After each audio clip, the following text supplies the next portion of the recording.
Okay, hello everybody. Welcome to week 6 lesson. Now, today we will be talking about the PID controller and the model matching controller. Here we have a very special system on its own. It is a second-order system. And the time domain specifications are given as 10% overshoot for the closed loop step response and 2 seconds of settling time. Now, there's also a typo. Okay, and we will have 4 parts today. The first part is about the PID controller using the tabulation method. This is the approach that we've learned last lesson. And then we will try to look at the system and maybe propose a PID controller on our own without using any method, just by barely looking at it, just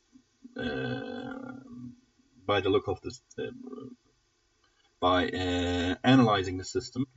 Or maybe A will tell us something about the performance, and we will just try to provide a PID controller. So B will be basically very simple in terms of design.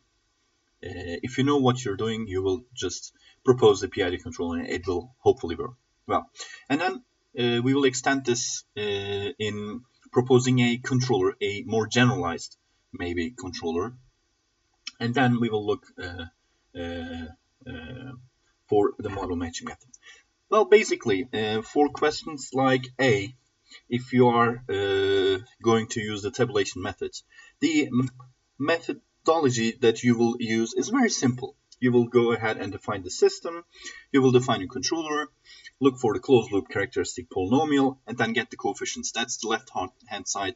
That will be the first part of your method, the design method, your algorithm basically. And then you will go ahead and look at the degree of the system, the degree of the controller, add them together and have a degree for the closed loop system, and then propose a nice characteristic polynomial candidate, or a polynomial candidate that will include the settling time and overshoot specifications and maybe some additional poles that will be used to equate these degrees.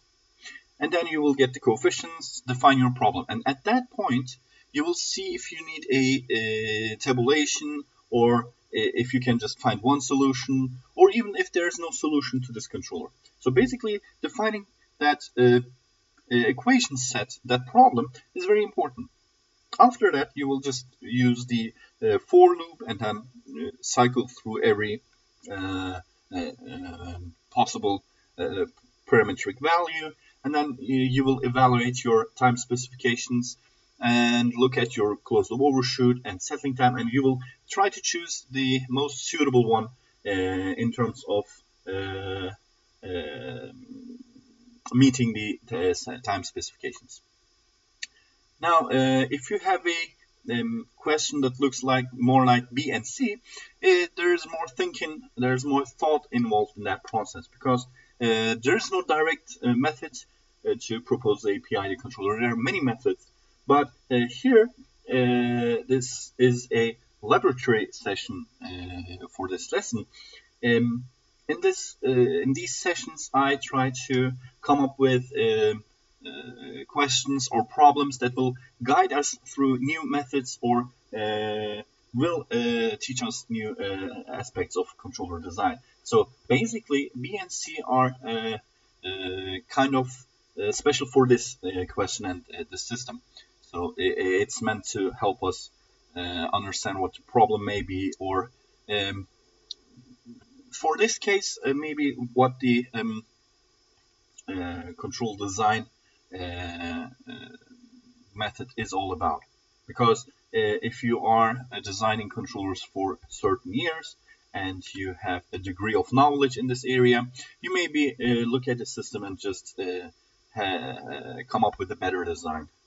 So experience is very important in this area too. In industrial systems especially, there's more thought process and debugging involved than in this theoretical design methods lessons. Well, okay, let's get to the design here. Let's open up our editor, and it's not possible to. I have to zoom a little bit more. Okay, maybe. Okay, now I will just go ahead and define my system using the symbol Toolbox. Therefore, I will just type in the system now. It's s squared plus 0.2s plus 25.01. Oh, 25.01, and I have to put in an asterisk here. Okay. Now I can also define my time specifications. I guess my overshoot was defined as 10%, which means 10 divided by 100. It is a nice method to remember that I have to divide by 100 because my formula includes that. And then I have my settling time, which is 2 seconds, pretty nice. And basically these two parameters are enough to calculate zeta and omega in terms of a second order polynomial that I can use for dominant pole placement. Now, okay, I have defined my transfer function here. At this point, I need to define my controller parameters. Now, keep in mind that I've talked about this earlier in the previous lessons.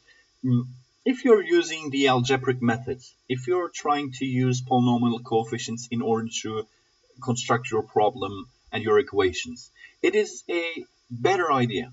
Always a better idea to use the Kp, Ki, and Kd parameters, these coefficients. It's a bad idea, not a good idea, to use the use the pole zero and gain form here, because if you remember that talk that day, you will end up with parameters like, or with expressions like k times z1 times z2. So this is a highly nonlinear expression, and it's not a good idea because it will be less obvious what the solution may look like. But in this case, this parameter will look like kb or ki. So this representation is linear. It's a linear polynomial, and using the coefficient methods includes some linear operations, and as you know, linear operations applied to linear operations results in linear operations and linear results. This means that I will have always linear equations here, and linear equations are the best because it's fairly obvious. The only thing that you have to do is maybe some variable elimination, and you can go ahead and try to solve it by hand. But if it's not the case, it's still possible to solve it by hand, obviously, because it's the dual problem, but it might become a little bit a pain because it takes some multiplications and so on and so forth. Well, let's define our PID controller. So KD times S squared plus KP times S plus KI. Now I need the closed loop transfer function, which looks like this. FSS times GSS divided by 1 plus FSS times GSS. At this point, as always, I need the numerator and denominator. I can do that by using the numden function, give it the TSS. And here I will have the denominator. Let's look what it looks like.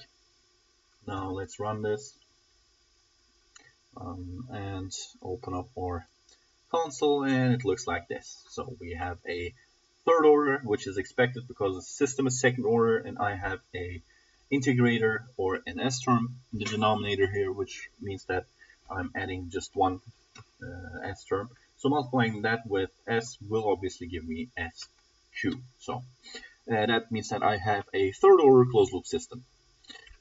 On the other hand, I know what the zeta value is, or I can also start with calculating what the zeta value is. It is minus log overshoot divided by the square root of pi squared plus the logarithm, which is natural log, by the way, squared.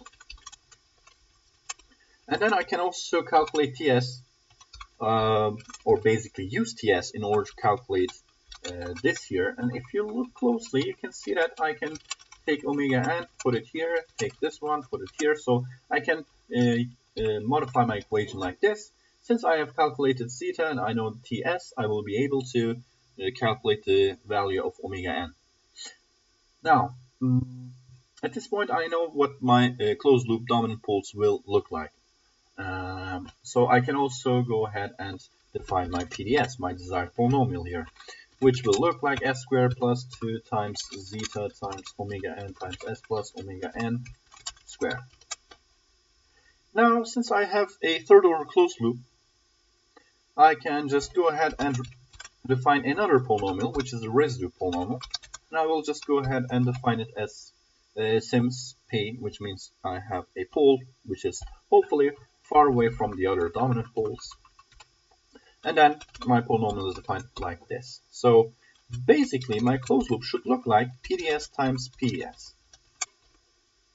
And I can look at this by using expand and pol. It looks a little bit ugly, but we have to live with that. We can use VPA here, pol, maybe 4, and it looks like this. There was, I guess, something like collect, which helps us to group some terms. Is it that was like that? I don't remember that.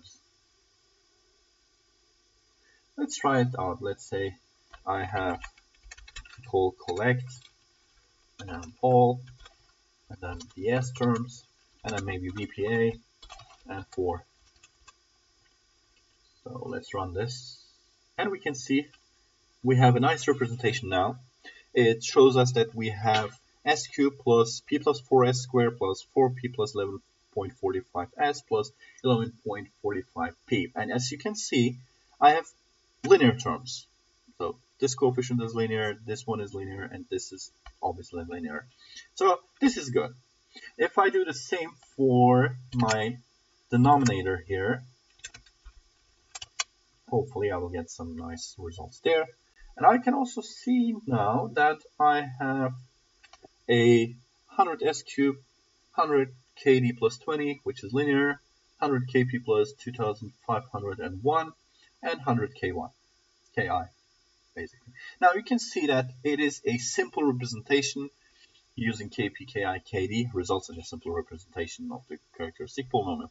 Well, what I'm trying to do now is I will try to equate the coefficients here, but you can see if I'm doing it directly without any manipulation, I will have some problems here, since my highest order term here is 100 s cubed and this is s cubed. There are two approaches to this. I can normalize this, or I can divide by 100. What I mean by normalize is I can divide it by 100, so I have the highest term equal to 1, or I can multiply this with 100. So there are basically two approaches, but the better one is to divide everything by 100, because this is my specification and I'm just adding poles. Now, you would remember the trivial equation. Now it is becoming important. It's not trivial anymore, because if you don't normalize this characteristic polynomial here, you will see that you will not be able to solve the problem. Let's first see what it will look like and what the problem will be. Well, I will equate the coefficients of the denominator to the coefficients of pol. And let's look what the problem looks like. if you remember, I was using I equals 1 to length of the problem and VPA problem, the ith element with 4 in order to have a better representation. Now let's comment this out. Let's run it. Now, as you can see, the first equation is not 1 equal 1, and it's basically going to give us false, since this isn't equal. Now, if you, as usual, call solve here, and run this, you will see that it is 0 times 1, which means it is empty and there's no solution here. Well, what can I do? I can just go ahead and divide all the coefficients here with the first term, but therefore I have to define this as coefficients here. Let's say PCS equals coefficient here.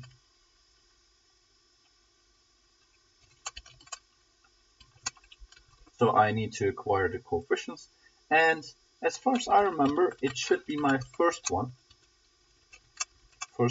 element here.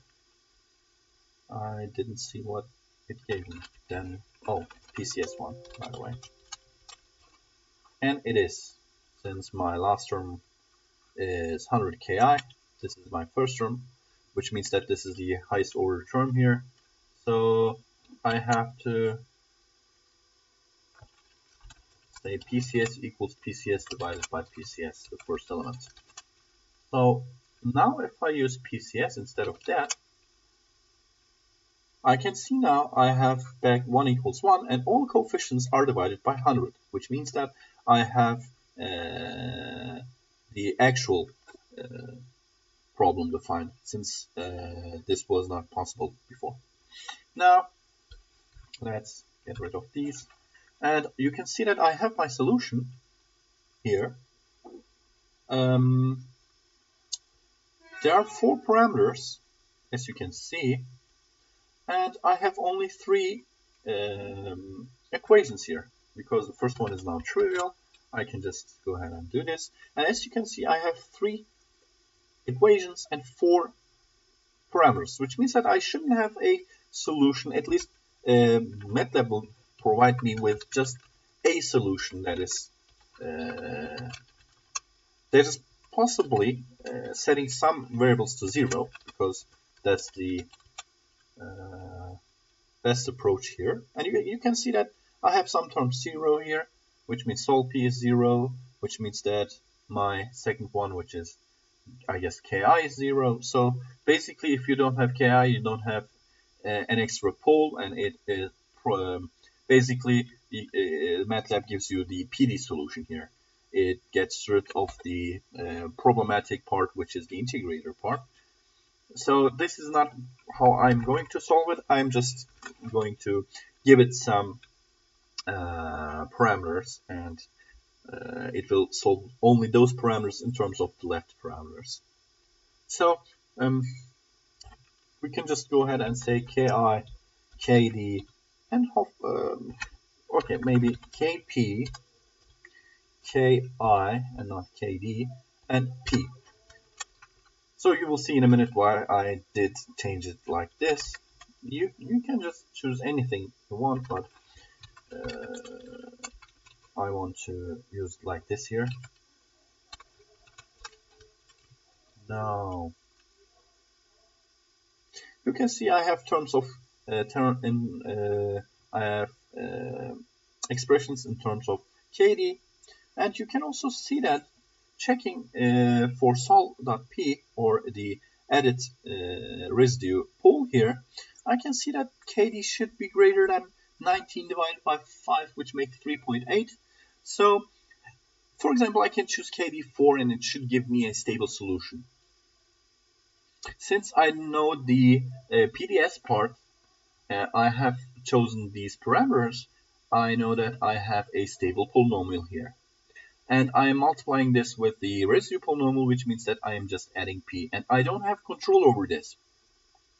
Now, I can also see that using this here, gives me basically the information that KD should be greater than 3.8. You can just go ahead and choose 3.8, but it will give me 0, so 0 will be at the origin. It's not a good idea, so a little bit bigger than 3.80 can be chosen here. Maybe choosing 4 because of numerical concern. I can just go ahead and choose P4. In that case, it is S plus 4, so that means that it is on the left of these dominant poles, and especially at -4. Hopefully I will increase this, and my dominant poles will be far away from this one here. So this is an important information because I will start a for loop here, and I don't know which area or which interval I should choose. Most probably I will choose a positive interval because I want to have positive coefficients in order to have positive control signals. There might be times where I will have negative coefficients, but you will see that it will have some adverse effects because this will basically mean that I have somehow placed my zeros on the right hand side. This is not that much profitable and wanted because it will have some adverse effects that we will see in the future. Well, because I am going to grid here or use an interval and test some points here, I need a interval for this. So let's say for KPV, and this should be KP. Wow, it was KD, by the way. Now let's define 4 and 6, which means that we will have only 3 values. And I always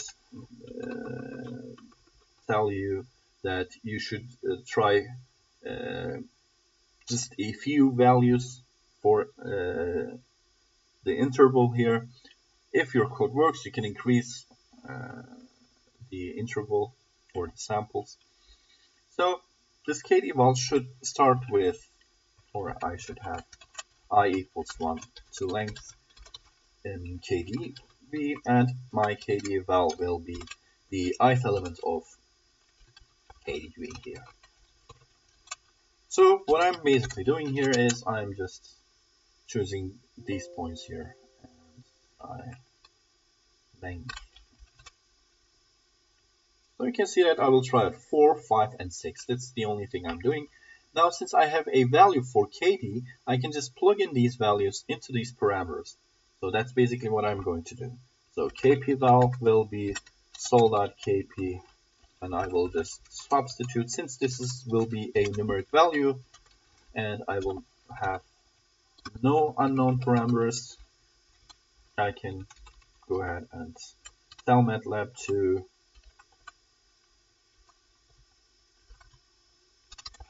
use this here. Okay, so it's not KD, I'm replacing KD here, and KD val should be this. Okay, I will repeat this for KI and P. I don't actually need P, so I will just go ahead and use it for KI.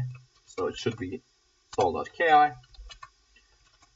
At this point, I will see what the numerator of the controller will be, or I can also just look at the controller. Since I know the coefficients now, I can easily define this. Now, we know that we start with KD val here, and then KP val, and KI val. Now, if I type in like this, I don't need this problem definition anymore. I'm gonna get rid of that, and of this here. So you can see that every time I'm just trying to use this SA controller, which has which is basically trying to assign the poles, the dominant poles, at the same place, but has some different residue poles here because KD is changing. So I'm trying these out here, and you can see that it works basically. What I need at this point is I need the transfer function definition that looks that is defined in the transfer function as a transfer function object. So this should be 2. Oh, I guess I have a typo here. Didn't pay attention to that. And oh, it's basically 0.2. Oh, good. It is 0.2. You don't have to write the 0 here. So I've defined my GS, which is a transfer function object. Now I can easily calculate the closed loop here, which is fs times gs comma 1, and I can look using zpk. I can look where the poles and zeros are, and I can run this here. Now you can see that I have 2 zeros on the right hand side, and here I have zeros as pole pairs, and you can also see that it was 3.8 and I used 4, so 0.2 is the difference, and you can see that the pole is at exactly at that point, and then 1.2, 2.2, and etc, etc, because it's linear dependent on KD. Since KD is increasing, P value is also increasing, since it was looking like this here. So if KD increases, this increases, and there is an offset basically. Now using this, I can also look for the step info of the closed loop, and I can look for OSV, which should be info.overshoot. I guess I have to divide by 100. I'm not sure about that. I always forget what that really was. Settling time. Let's, for example, look for the overshoot values. You can see now you can see that I'm bad at typing. Step info 0, 0, and then there's some overshoot here, which is approximately 0. So overshoot will increase basically. I will assume that. And my settling time, let's see what the settling time is, and there's a decrease in settling time. So okay, now I might want to use a table where my results are, so it is basically a good idea to create a table, since we might look at the table here. Now, how many rows are there? There will be rows with the same size of KDV. So basically I have to look for the elements of KDV here, because every row will correspond to a value in the KDV interval. Now, and how many columns will I have? I need 3 parameters for KD, KP, and KI, which will be the controller parameters. And then I need some settling time and overshoot. Maybe 5 is enough for at this point. I might increase it. Now I'm using table. I will be at the ith row here, and I will plug in everything. Or I might also go ahead and choose the first element as KD val here. The second element and third elements are the controller parameters, obviously. So basically 2 and 3. There are several methods to save your results here. Let's say overshoot value. Let's say settling time value, and this should be 4 and 5.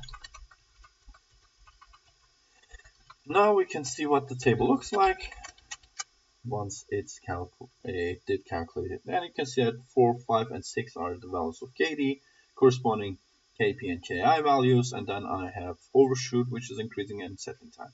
So it's a nice way to have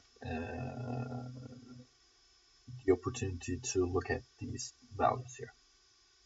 Now I might increase the interval here. Before I do that, I might convert this into some error, and we've talked about that.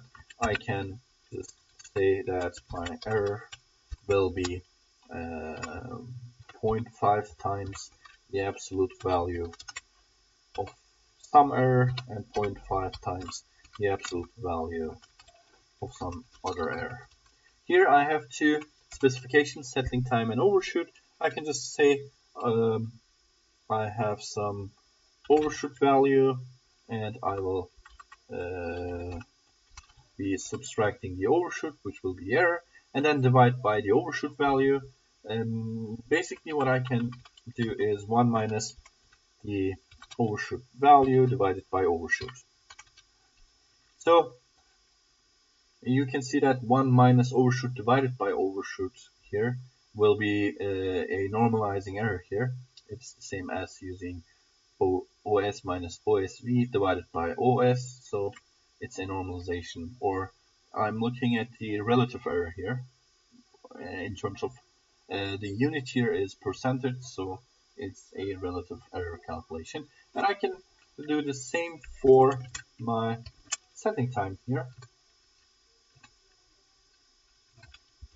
And that's basically it. Now I don't need this last one here because I'm also not interested in the actual value here. I'm interested in minimizing the error. And you can see that the error gets smaller once I'm advancing in my solution interval, and there was a reason.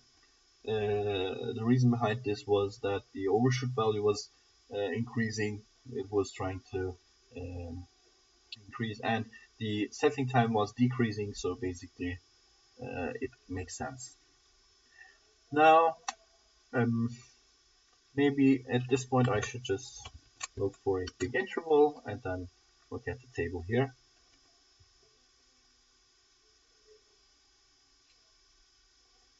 It's a very big one, and we have some nonce here, can be the case, and it is a 10 over 3. So maybe using EPA at this point is a good idea.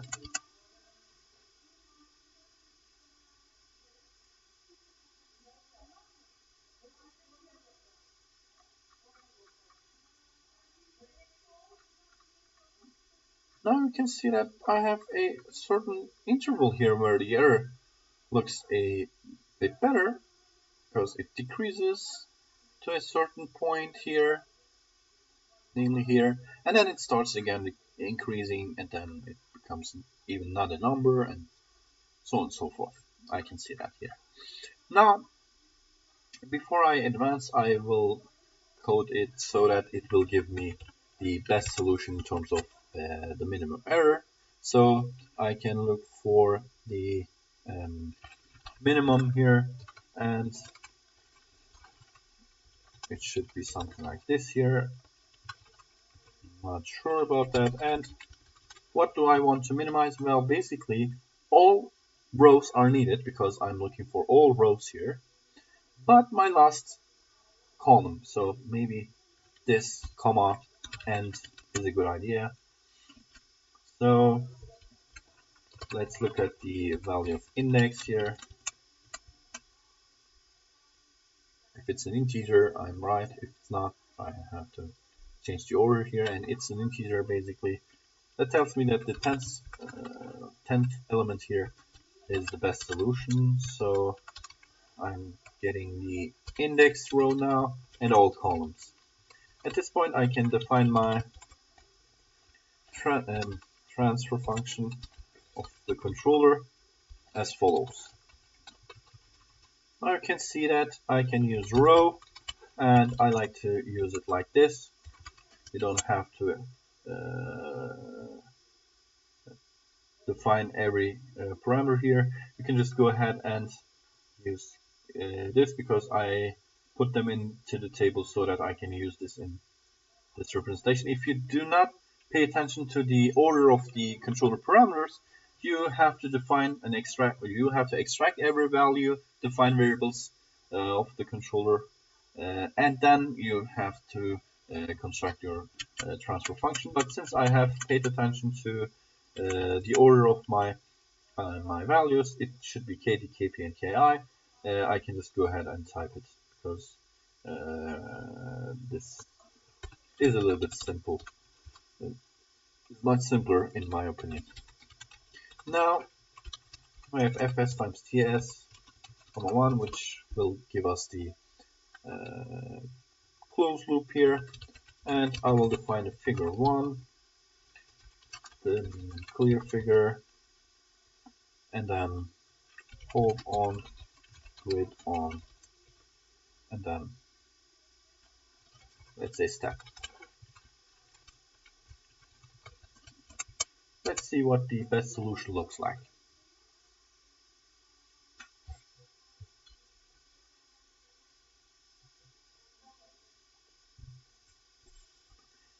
Now, this looks a little bit interesting if you think about it, because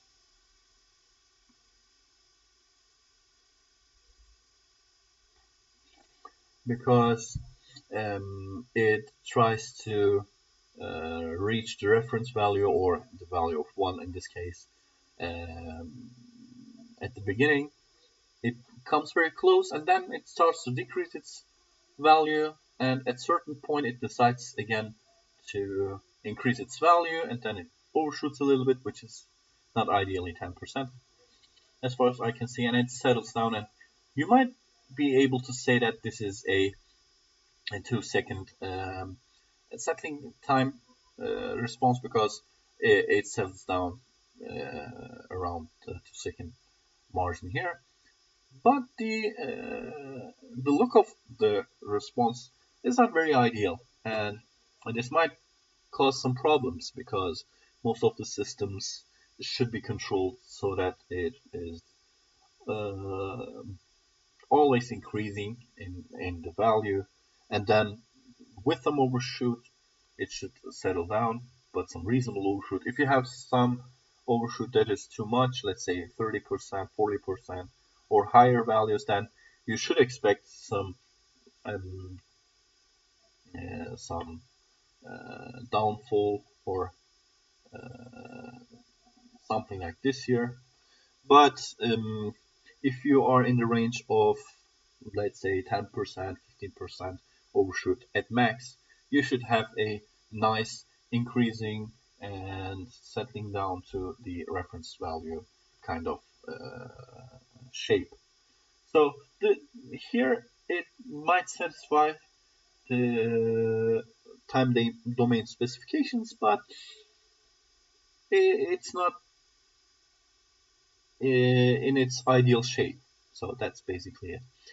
Now, this high increase here tells us something about the control signal, and most of the time control signals are also important.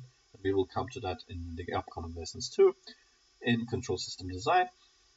The control signal is basically your fuel.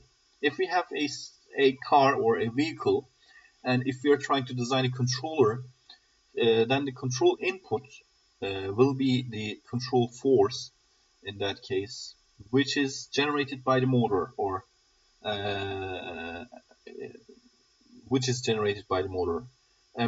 and this torque or force or whatever quantity is should be basically used wisely. So if you have too much control signal, you might end up with overshoot, because you're applying too much. Think of it like a gas pedal. If you're pressing the gas pedal too much for too long, you will reach the value, and you will even continue in increasing your output in terms of reference tracking. So, and then at some point, let's say you want to reach a certain speed, let's say 30 kilometers per hour. You use the gas pedal and you press it too much for too long. The thing that will happen is you will be increasing your speed, and at some point you should stop, or you should anticipate that you're approaching 30 kilometers per hour, and you should decrease your gas pedal, or you should stop accelerating, basically. What this does is sort of the same, but not that ideal, because at a certain point where you already reach the vicinity of the reference value here, this time you're applying too much deceleration here. So let me try to rephrase it. We accelerate here. We want to reach some speed command here. We accelerate too much, but we are almost there. And at this point, we decelerate too much. And then we slowly accelerate again. And it takes a long time period because it takes more time than accelerating here in this area here. And at some point, we do not even touch basically deceleration. We just let the car slow down on its own. This is what the shape of the step output tells me. So basically, this is far away from being ideal in terms of energy consumption, in terms of time management. It's just not a good idea to design a system that looks like this. But we did use a PID controller, and we did end up with this here. And the more I grid this area, the better maybe the shape will get, but it will not solve this problem here, and we will see that. Let me look for the controller that was defined, not FSS, FS maybe, and I can see that the optimal solution is about 13. So maybe I should grid the area of 10, or maybe let's say 5 and 20. So having a and maybe I should grid a little bit better with more precision. Basically, it takes some time, so it's difficult to use this tabulation method, and I will come to that. And you can see it's basically the same shape. So let's see what the controller is. It's 13.2. So my solution is kind of at this area, at this interval here. The optimal or suboptimal value looks to be 13.2. Now, if I increase it a little bit more, since I know the focus is there, I can just increase this to 11, and let's say this is 15 in order to have a better performance. So I'm narrating down the interval. I might also show you a different interval here, which is larger even, to 500, and with 1 here. You can see that it takes quite some time, and it didn't change. Now let me show you the global interval, sort of, and we are trying to assure ourselves that we are in the right spot here, basically. Hopefully my computer will finish it today.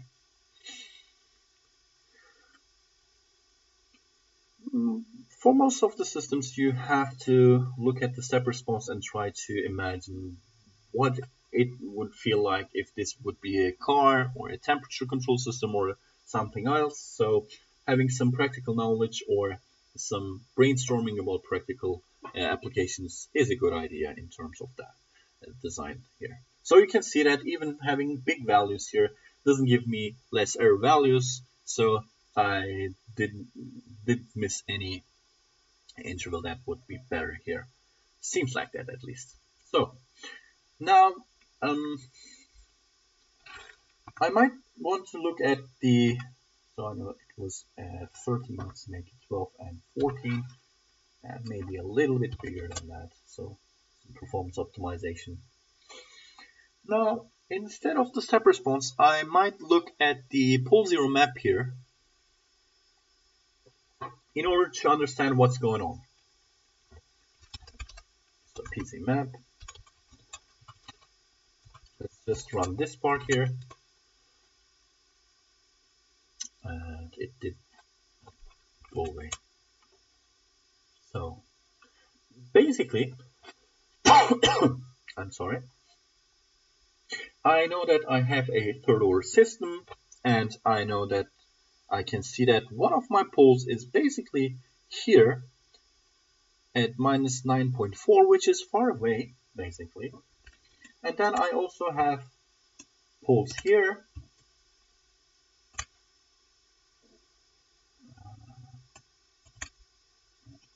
Why am I not getting it? Okay. And basically my controller zeros. Okay, stay there. Now my controller zeros are dominant, and my dominant poles are not that dominant. You can see that here. And I have a residue pole which is far away. So the residue pole here is far away, which is very good basically. Since I have -2, it's 4.5 times or 4.7 times on the left, which is good. But my zeros are causing some problems here. So that's the reason why I did have this strange speeding up, slowing down, and then slowly speeding up kind of shape. How can I solve this? Is there a certain solution to this? Well, basically I can see that they are not that far away from the dominant poles. And we've learned something about pole zero cancellation. Maybe it would be a good idea to cancel these poles out. So what I mean by that is I might, or the zeros here in this case, so I might try to cancel some poles and zeros here. I know where the open loop poles are because I have a signal transfer function, and I can use this PID controller zeros, and I can place them exactly on top of the open loop poles, and then what I will be left with is a first order closed loop system, because there's pole zero cancellation. Instead of having a third order system, I will have a first order system, and it would be very easy to design a first order system closed loop, because you can just go ahead and change any gain value. You will be on the real axis. Okay, let's try this idea. There is some problem going on here, but it's not that important. Now I have again some zeta, some omega n, and I have this here, but I don't even need to use the symbol toolbox. Nothing is that important, because I know what my controller will look like. I don't know the gain value. The only thing that's left will be the gain value here. So I will take the gain as 1 here. Now, what will be my transfer function, or the numerator of the PID controller, basically? Well, I did delete the system too, so I might go ahead and copy that. This was my definition here. So this is run 2 here. Now, obviously, I can just go ahead and use the same polynomial coefficients, because it's called cancellation. So this means that I have 1 divided by s squared plus 0.2 s plus 25.01, and I will have the same polynomial s squared plus 0.2 s plus 25.01 divided by s. So basically they will cancel each out, and I will have 1 divided by s, which is a simple integrator. Now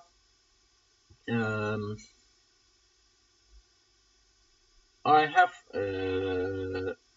to calculate the closed loop, but I might need a gain here.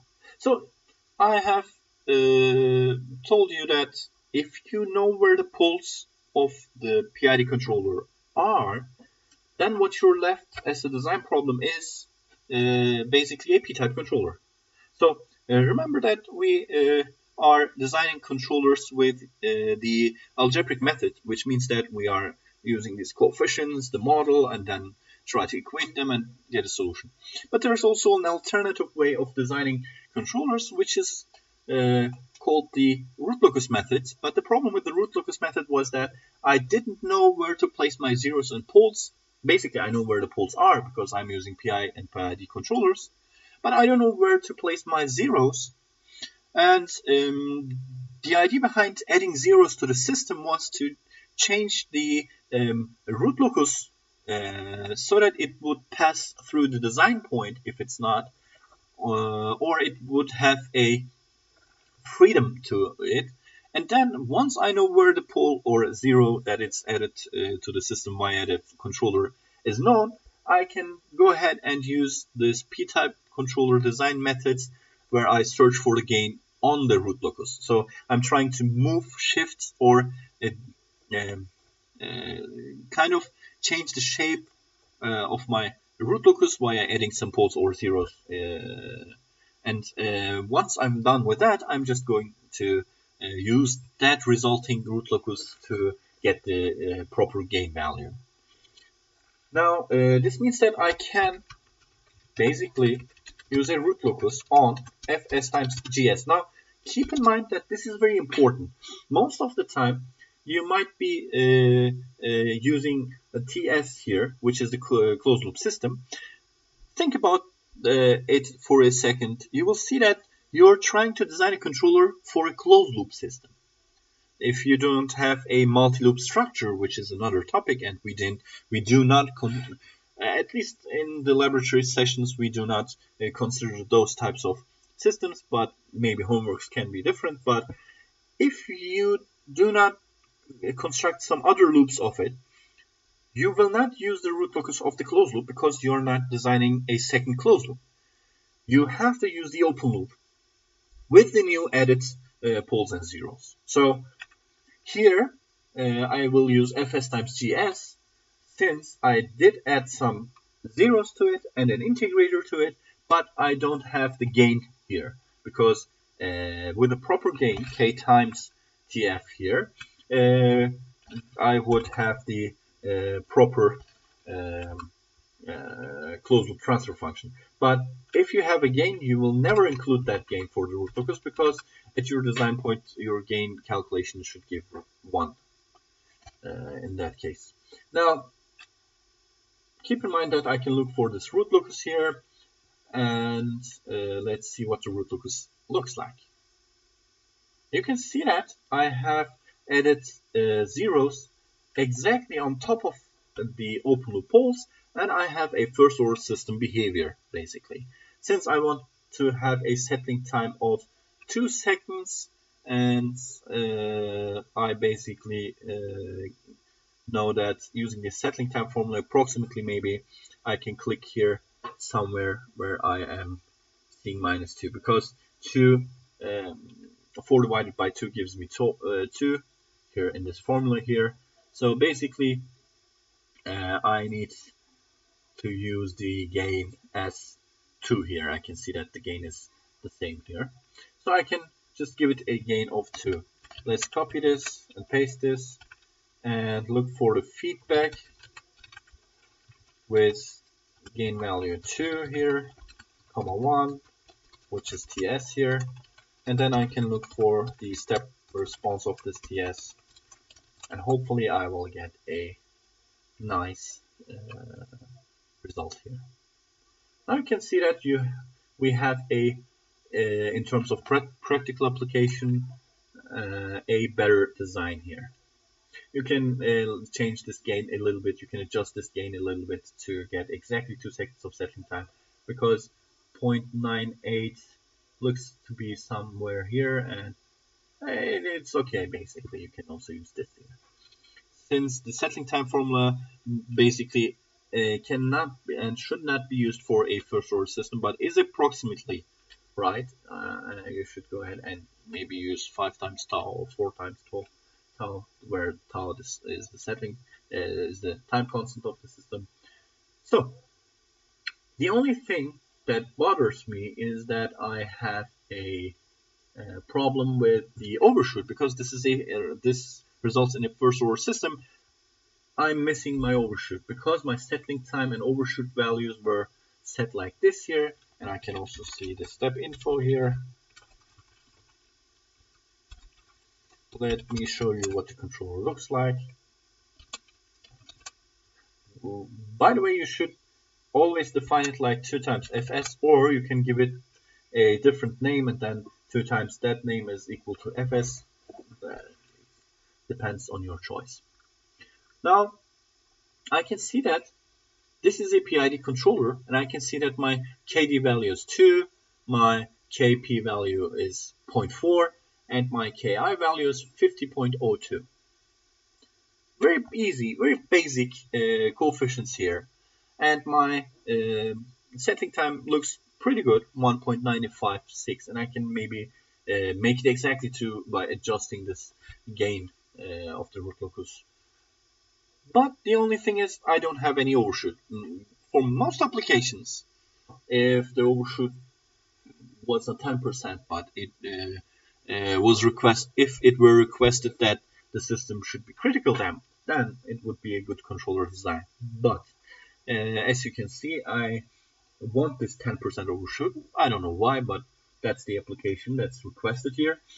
So you can see that this was B basically. Now we are transitioning into C, and you see what I meant by guiding through here. Now, what can I do in order to get the overshoot here? Let me again show you what the system looked like. So we did solve for this. We just coded, typed in, and we did try to get the best solution here. And we kind of failed, kind of succeeded. Depends on your comment, on your perspective.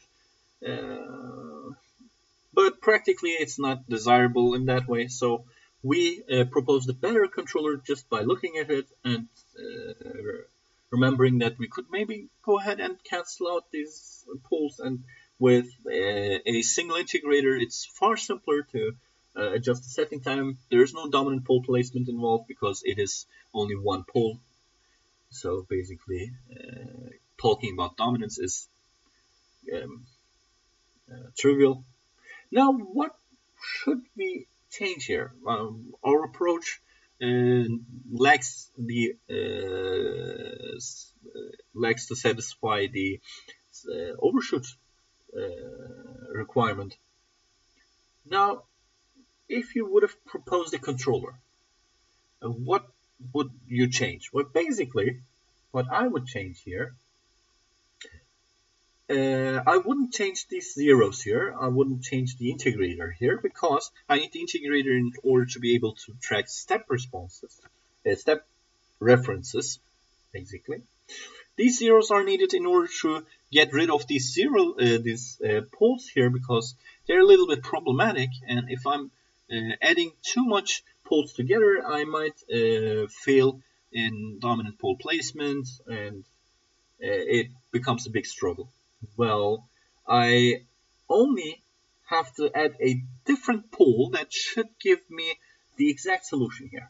So adding another pole is important, and as far as I remember, hope I'm not wrong, I might add it exactly at -4. I might add a pole that is exactly at -4.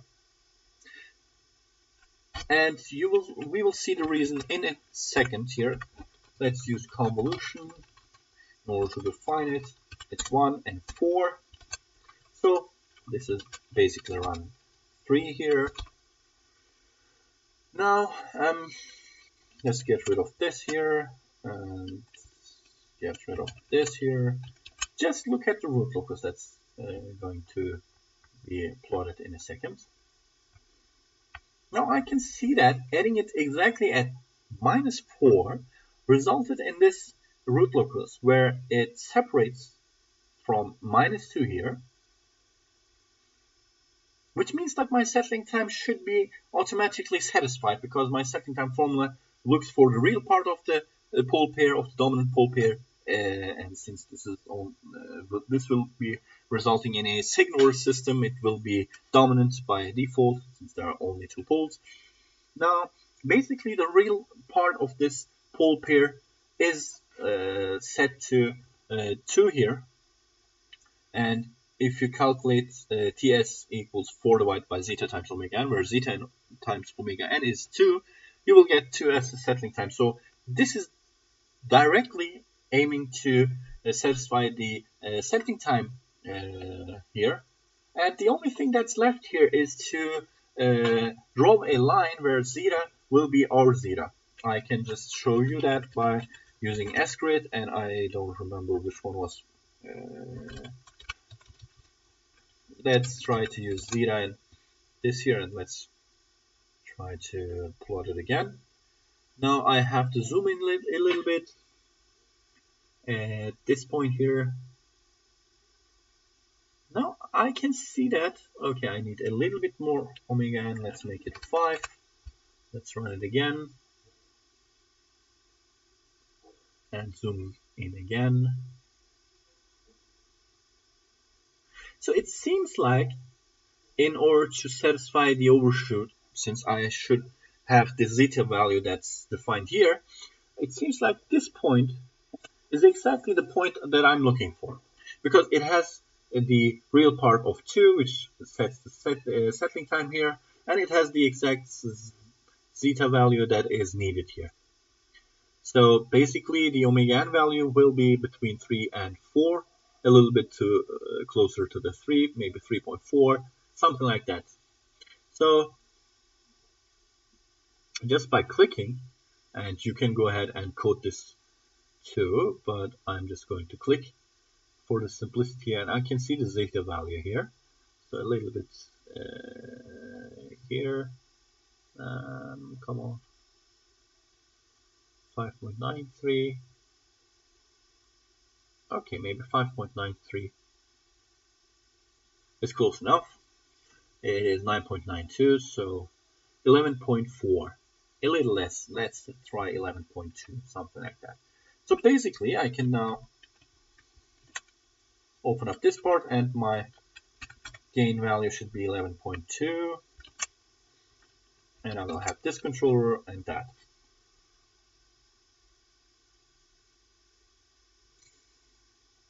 Now you can see that I have an ideal shape and also a very simple controller that has an integrator in it. And those coefficients are not that bad. You can see that it's 11.2, 2.24, and 280.1. Now, you might say that this acceleration profile or this increase in value is much more optimal than the other one, because keep in mind that I did specify that it should overshoot 10% and it should have a settling time of 2 seconds. This could be an acceleration profile because it makes sense to have 2 seconds and an increase of 1 meter per second squared is not a bad idea. It's a good amount of acceleration change that corresponds to ride comfort in the vehicle systems. And having a certain overshoot in acceleration is not that big of a deal. So maybe you want to have a car or a vehicle that is a little bit more enjoyable, or it's a sports car, you want to have a little bit aggressiveness, then 10% makes sense, and 2 seconds is not that bad.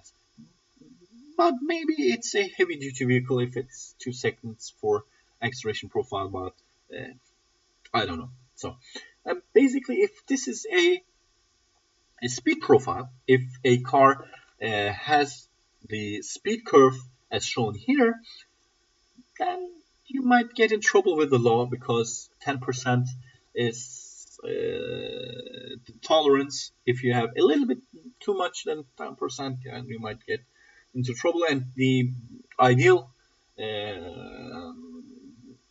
setup here would be the solution in B, given in B, because we don't have any overshoot. So if you use the speed limit as the reference, then you would just end up with the speed limit, not higher than the speed limit, and so on. Well, basically, this acceleration profile is good, but if you're designing a roller coaster, perhaps you would use A, because that is more, that's pumping more adrenaline to your veins, or something like that. But well, now you can see that I have almost zero effort here. If I know what I'm doing and if I know the whole theoretical base of control design, I can see that some alternative ways or experience can play an important role, because you have to be very familiar with the pole zero cancellation. You have to think about this a little bit better. By the way, this is a special system because, and I didn't do this at the beginning in order to not give a hint for you. If you use step, let's say figure 3, if you use step on GS, you will see that the system is very bad in terms of oscillation. So it is a very high oscillated system, and you can also assume that the zeta value of this system is very, very small, because at some point you will have instability or marginal stability, an exact sinusoidal shape. And you can see that this is e to the power of minus zeta omega n working here. And there is some zeta involved here, but 50 seconds or 40 seconds is very bad. And this pole zero cancellation basically results in the notch filter, which is a bandpass filter. And you can think of this as follows. You can just look at this here, and you can think of it that our controller is basically a bandpass filter that stops the exact frequency of this sinusoidal wave here. So that's very important. And if you type in notch filter into the browser, Google search it, you will see that it has some poles and zeros involved, which are very close. And it should be close to the j omega axis too, in order to be a notch filter, as far as I know. Hope I'm not mistaken. So basically, low zeta value and high omega n value means, or at least a little bit omega n, means that you will have an oscillatory response, and it's not that simple to control these types of systems. Well, we did use a nice approach, but there might be a problem where the parameters are not exactly known. So we might have some modeling errors, or maybe the system is exposed to heat, some humidity, or something else, some physical environment stuff. So maybe the parameter changes during time. So what would happen? Well, let's see. If our system is a little bit different, just a little bit. Let's see what the performance looks like, and you can see that much didn't do too much. Now I'm changing basically the omega n value here, and you can still see that, you can see that now we have some problems. And the biggest risk with this approach, or with notch filters, is that you have a crossing here, which is very bad. Let's look at it. You can see that this is the j omega axis, and for certain k values, you can see that our pole zero cancellation is not a cancellation anymore, and our pole just travels to the right hand side, takes a turn, which is nice. So it means that maybe you should design a high gain value in order to get a better solution, but high gain will cause some different problems in terms of noise and etc. And because you're amplifying your signals, and if you have noise, you will amplify your noise too.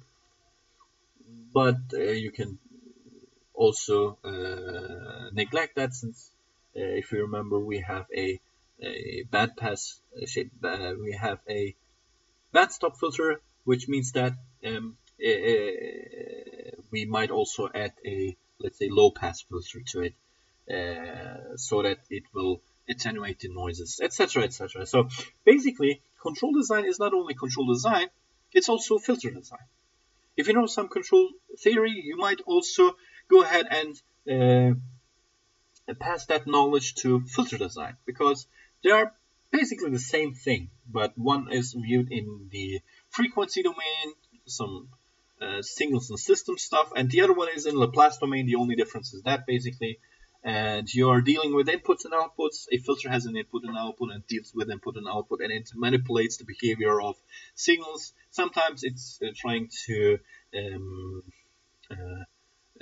pass some frequencies and manipulate those frequencies. So all that sort of stuff corresponds to the control system theory, where you are trying to track some part of the frequency domain, and we will come to that in the upcoming lectures where we have frequency domain analysis and design. Well, basically, every nice method has also some drawbacks, and this is the drawback of this.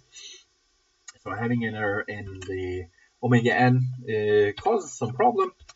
Let's look what happens if we have 30, by the way, just out of curiosity. You can see that if you have a higher value, you still have a good, sort of good response. If this is still acceleration, you have a little bit a acceleration deceleration chattering, which is not that ideal, but you might need some other filters. And I talked about the low pass filters, so it might be a good idea to add a low pass filter to get rid of these high frequency components. So it is very interesting, and I like this aspect about this controller design thing here, the whole topic of controller design basically, because it's like changing your glasses into sunglasses. If you change your perspective, you will just have a different knowledge, and you already know that from another area. So that's interesting. I don't know what your opinion on that is. And suddenly I became a filter design expert for this type of system. That's very interesting for me, because I say that there are high frequency components. I see that I have to use a bandpass filter in order to attenuate or reject those frequencies which are not that good. By the way, reference tracking on itself is a low pass design, because the step response or most of my references are fairly slow changing signals compared to the high frequency noises. So basically in the low pass or in my low frequency area, I have disturbances and references. So if I'm trying to track something, I'm most probably designing a low pass filter. So you all are familiar with the low pass filter, but you don't know it yet. So that's basically it. Now, basically I can see that it has some adverse effects, but the frequency is critical. It might be a stable solution still if the frequency changes. It might be an unstable one, which is a little bit dangerous here, because you're in the vicinity of j omega axis, or you're close to the j omega axis. You might cross it, and if you cross it, then you have instability. So basically that's that. Now we have seen that if you know the system, and if it's a special system, you might need some special solutions. And keep in mind that the tabulation method or the gridding methods is just blindly searching with a parameter, because you don't know much about the system. Well, you know basically the stability interval. You can go ahead and calculate it, but then you don't know what to do or where to place your zeros and poles. There are also ways to force your dominant pole placement to be dominant, and we will see that also, but still it's some searching methods if you have a parameter that has some freedom to it. Now our last task here is to design a whole different controller which isn't dominant placement, which is nothing else. It doesn't use even polynomials. And that method is called model matching control. Now, the model matching controller has the name model in it, which is very important here, because you will use the model in order to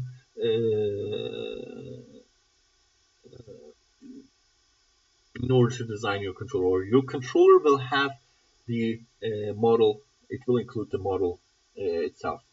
So how can I design a model matching controller? Well, basically it's a nice way of thinking, and I will show you what I mean by that, or how nice it is. Well, I know that my closed loop system transfer function can be calculated using fs times gs divided by 1 plus fs times gs. Now, our basic approach here is to define some specifications about the closed loop, but I don't know what the closed loop will look like. And I know the structure most of the time of fs. It could be a PID controller, it could be PIPD, something, but I know what it looks like, so I know the structure. And what I do is I basically plug in my controller, my system, calculate the parametric closed loop, and then try to adjust those parameters. So basically I know what fs is, I know what ts is, and I'm calculating ts. Now this approach, model matching approach, is a little bit the inverse of these. Now I'm assuming that I want to have a certain closed loop transfer function, and I'm trying to work out the controller structure and values directly from this line 3 here. So let me copy basically this ts here. Where is it? Here. And it should be here. This time, since I don't know what fs is, but I have an idea about ts, I will say that I have a desired ts, let's say. I will try to work out what fs will look like. Now basically, I can multiply with 1 plus fs times gs, and it will result in this here, because I am just multiplying it with that. And I can also expand this into TSD times fs times gs is equal to fs times gs. Now I should maybe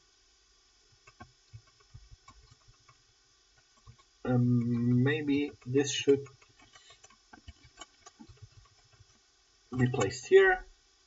Because I want to factor out fs, this will look like this here. I still have this term vanishes, and this is it. And I can see that I might also go ahead and factor out gs, because I can see that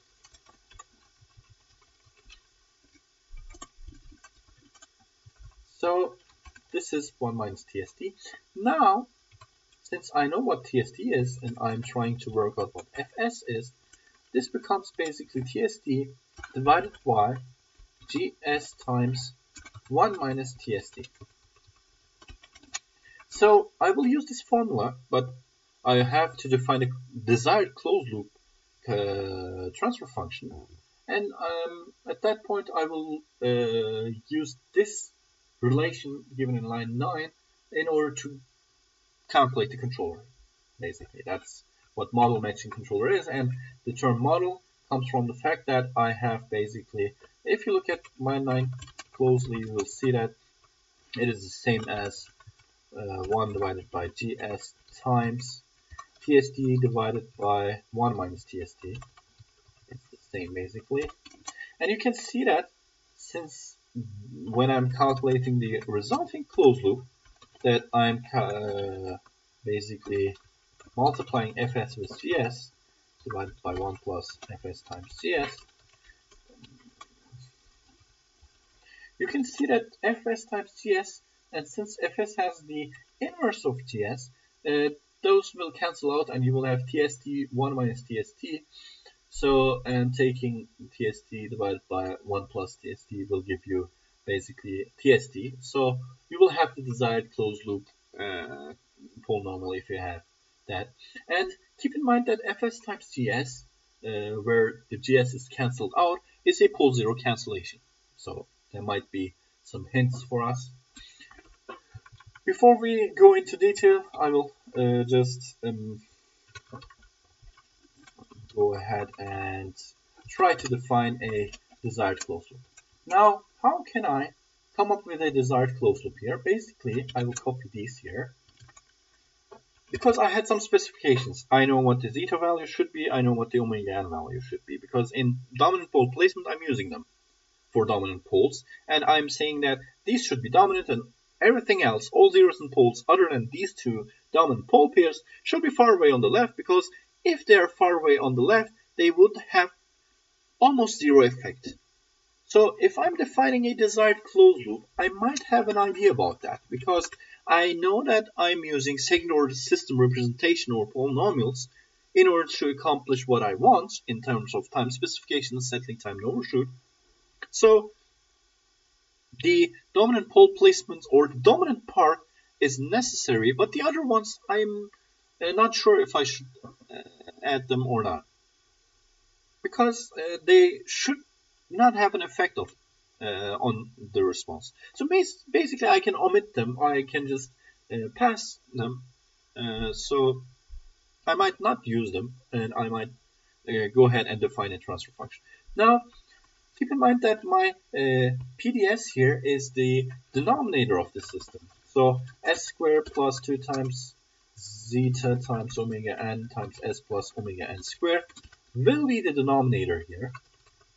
But I need to think about a numerator that will end up in tracking the reference. So it's basically very obvious. If you know the final value theorem, you should see that for step responses, I need to multiply this with s, and then because I have a step response, there will be a 1 divided by s term, and then TST on in the middle. They will cancel out, s and 1 divided by s will cancel out each other, and I will end up with TST. And since the limit s tends to 0, TST is basically the limits used with this transfer function. And since I have this denominator, I can see that plugging in 0 instead of s in this denominator will give me omega n squared. So if I have omega n squared divided by omega n squared, I will have some tracking. So it should be omega n squared divided by s squared plus 2 zeta omega n s plus omega n squared.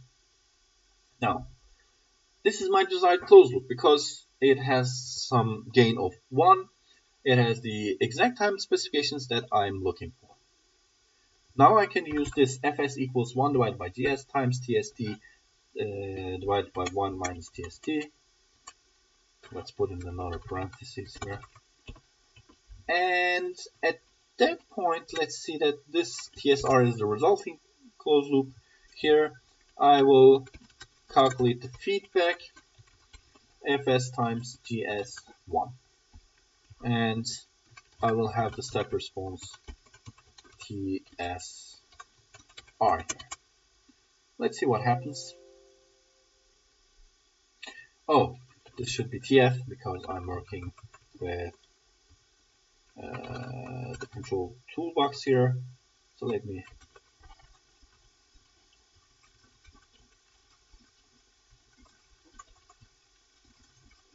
do that quickly. Now you can see that I have basically the same response here, and it is very much the same with part C in our lecture notes, laboratory notes. And let's see what the pole zero map actually is.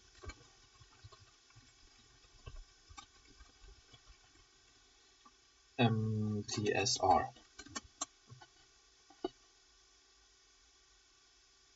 Now I can see that I have some cancellation here or here. Basically, my TSR looks like this, and if I'm using MATLAB like this, it will show me what all the cancellations are preserved here, as you might remember. So I need to use minrel and maybe a little tolerance here in order to get rid of the cancellations. Let's try it out like that. See if it works. Kind of, but also not. So we still have some cancellation here, and there may be 1e minus 2 or 3 should be working exactly, because TSR is this. I know that there's some cancellations because I am trying to cancel out each value here, but since there's some numerical precision thing going on in the background, MATLAB tries its best to not cancel out anything, since the user or the designer might be unaware of this cancellation, and it's very bad.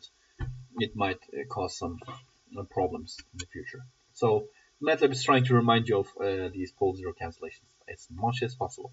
Now I can see that I have only 2 poles exactly where I want them, and it results in a nice tracking closed loop. What is the controller? What does the controller look like?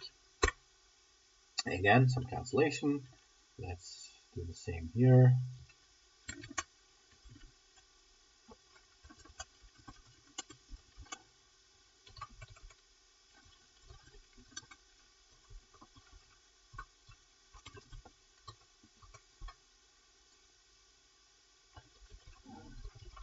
I shouldn't have copied that. Well, let's look at the controller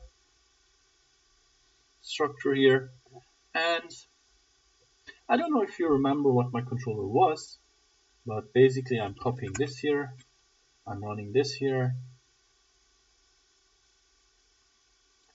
Now let me paste it here. You can go ahead and compare them. You can see that the denominator is the same, and the numerator looks alike a little, at least. Since I didn't use 11.45 exactly, I approximated that value by looking at it. So I have 11.2, and the second term is 2.24. It should be 2.289. If I adjust these two, it might get even closer. Maybe I can just go ahead and use 45 here, and look at the result again. Maybe compare them again.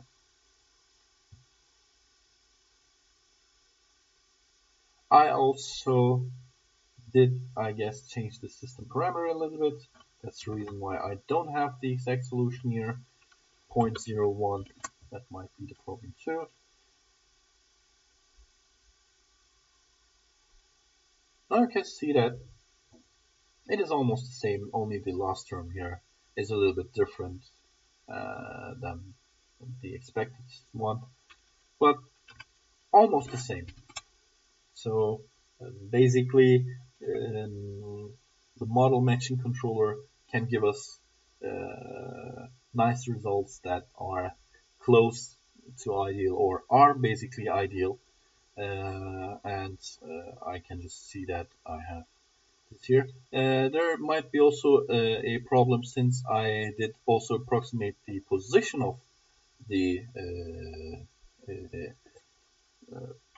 of this pole here. It might be a little bit different than that. That's the reason why this last term is not almost the same, even if I change it to the same gain or same derivative value here.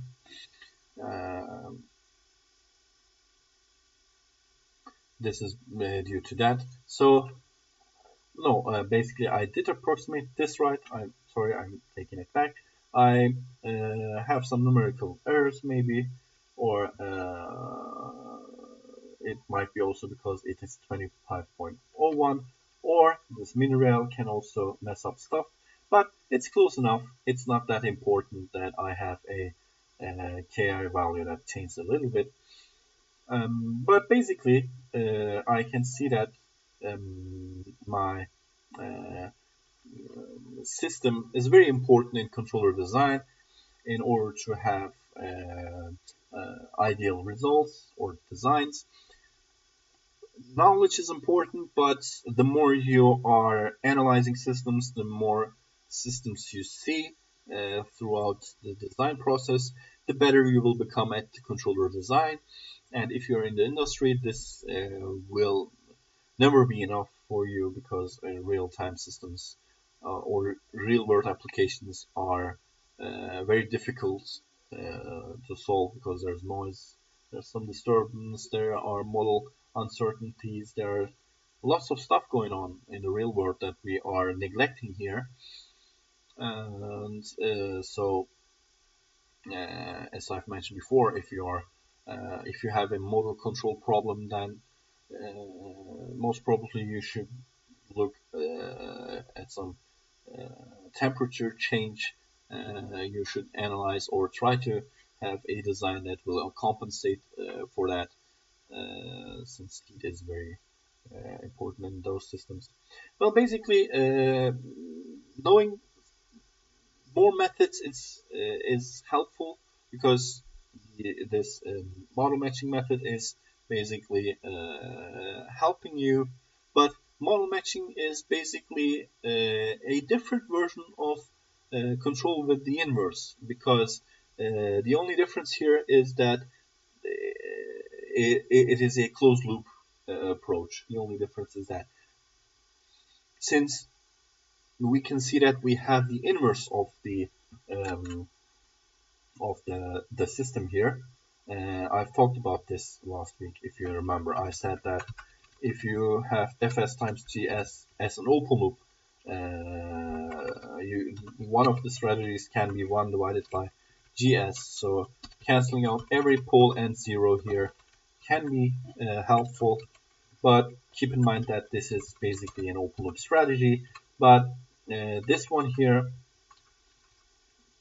is a closed loop strategy, because I'm using this here. I am calculating fsgs divided by 1 plus fsgs.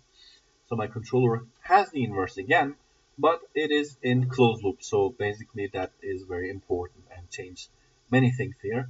The main difference here would be that if I have some disturbance or some effects that I'm not taking into account, then the closed loop strategy might be a better choice, since open loop cannot handle anything other than the exact value of the reference. So still, it doesn't guarantee you the structure of fs. So it doesn't mean that if I'm designing a model matching controller, it doesn't mean that it should be robust, because it doesn't have. It may not include the integrator that I'm looking for, because if you do not have an integrator, then you will have steady-state error in tracking during tracking, and this may cause problems because you're not tracking it. And if the inverse doesn't include any S term, then you might not be able to track. But since I'm giving it the closed loop that should look like, it might be possible that it includes the S term here. So it depends. And using the tabulation method for PID control, using the model matching controller, and mixing and matching stuff up might give you an idea about controller design, or you might use these to if you have a system, and then try to improve your controller performance. Now basically the whole documentation is given to you in the laboratory notes. As always, you can see that I've calculated zeta, omega, and PDS is given here, and I have the closed loop calculations here. I did use a different approach here, but it's basically the same, the algebraic approach, but there's also a formula that you might use. You can use this here and construct a representation that might help you with the solution, but you can also just bypass this. If you have a computer and if you're coding it, and if you do not have, let's say, the symbolic toolbox, then this might be helpful because it gives you directly the parametric solution that you're looking for. In our case, these were also our coefficients here. Now we've chosen Ki here for some reason, and you can see that I have divided everything into 100 here, which was an important part here, and I have found that 13.15 is that. And I did provide the table here and some responses here. So, and now for the other one, I can see that this was my transfer function, and I did basically end up with a system here. For the notch filter or for the design given in B, you don't have to cancel each out exactly. You might just put the poles and zeros close to each other, very close, as shown here, and it might be enough. The only thing that you have to keep track of is that it shouldn't cross the j omega axis, like I've shown you. And if you have such a system, you can approximate it with this, because you are aiming to approximate it to this here. So it's basically a first order behaving system. And then if you're trying to meet all the specifications, especially the overshoot criteria, you can just add 4. The reason was that 4 and 0 will meet at 2, and they will have a 90 and minus 90 degrees asymptotes. That means that these poles will move on approaching those. So basically I will have the effect, and I was drawing the zeta here. So this is basically the design point I'm looking for. And you have also the proof where you are using the model matching method, and you can see that this is basically how you can derive the same result here. And you can see that the response is the same. You might be thinking that I did inscribe, or I did give it the closed loop desired transfer function. Why am I going ahead and calculating back the closed loop? Well, this is called model matching, since the model can be a little bit different than the original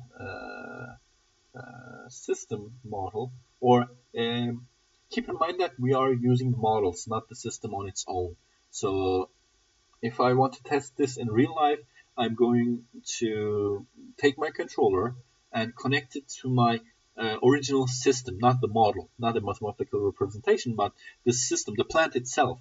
So the plant and the model are approximately the same, Here the approximately word is very important, because I have a rough idea about the system and I'm modeling it. It's not the exact system because it has some restrictions in it, it has some nonlinearities in it, it has some effects that I'm not even taking into account. I am just neglecting them during the model derivation. That's because I want to have a simple, workable mathematical model, but there is a trade-off between accuracy and model or simpleness, let's say. So basically you have to meet that, but it might be possible that your actual system looks a little bit different, and I can also simulate that here a little bit, at least. I can take the system here. You can see that this is 30, by the way. I need to change it to 25. Maybe that's the reason. That might be also the reason why it did fail. I don't know. So basically, if I run this, or I was running it with not with the ideal one here. Now I can see that this did change a little bit. If I have 30, this will increase a little bit, and the actual model is not the same here, but it still works in a certain bound. Since I'm canceling poles and zeros, they are. You can see that I have an ideal setup here, and I want to see what the polynomial map looked like. It's probably a little bit further away than this point here, because the cancellation isn't directly here. So if I want to see what it exactly is, I have to change it on the fly. So what I mean by that is I have used this system to design here, this here, but I will change the system here. So I did design it, and then some heat or some other physical quantity did end up changing the model. Then I will have, maybe I should use here figure 1.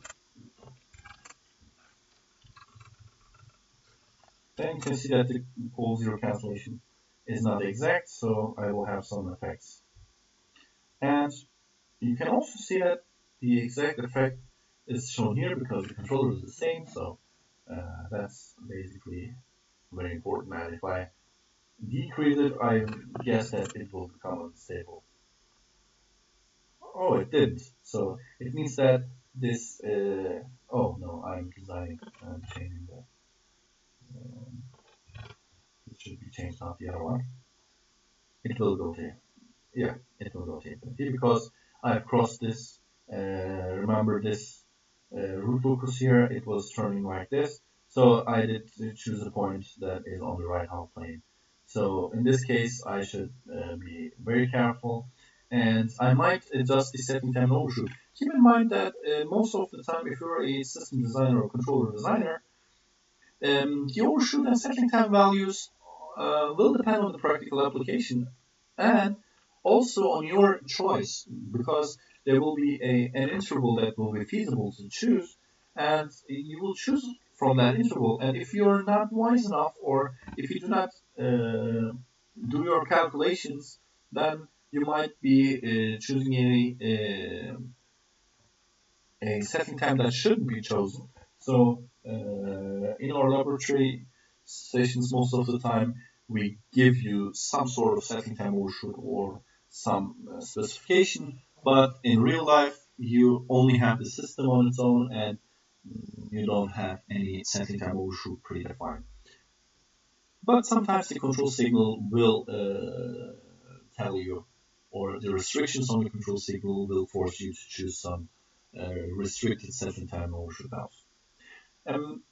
Basically, that's it for this week. Hope that it was useful, and hope that you will have a nice and healthy day. Basically, that's it. See you next week then.